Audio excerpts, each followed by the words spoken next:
ഇനിയും കമ്പനിയുടെ കളി പലതും കാണാനിരിക്കുന്നതേ ഉള്ളൂ എന്ന ഭീഷണിയുമായി പ്രതിപക്ഷ നേതാവ് വി.ഡി. സതീശൻ. CPM-ലെ പിണറായി വിജയന്റെ ആധിപത്യം സഹിക്കാതെ CPM-ന്റെ പ്രമുഖ നേതാക്കൾ പലരും തിരഞ്ഞെടുപ്പോടുകൂടി UDF-ന്റെ പാളയത്തിലേക്ക് ചേക്കേറുമെന്ന് വി.ഡി. സതീശൻ പത്രസമ്മേളനത്തിൽ പറഞ്ഞു.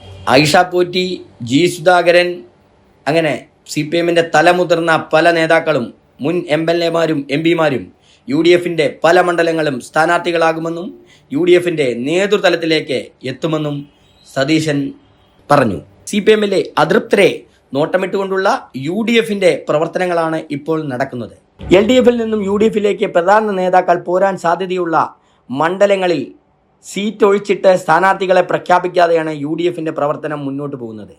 LDF-ൽ നിന്നും മുതിർന്ന നേതാക്കൾ UDF-ലേക്ക് എത്തിയാൽ ആ മണ്ഡലം LDF-ൽ നിന്നും UDF-ലേക്ക് എത്തുന്ന നേതാക്കൾക്ക് വിട്ടുകൊടുക്കാനാണ് UDF-ന്റെ ഉന്നത അധികാര സമിതിയുടെ തീരുമാനം. ഏത് വിധേനയും ഈ തെരഞ്ഞെടുപ്പിൽ അധികാരം പിടിക്കുക എന്ന രീതിയിലാണ് UDF മുന്നോട്ട് പോകുന്നത്.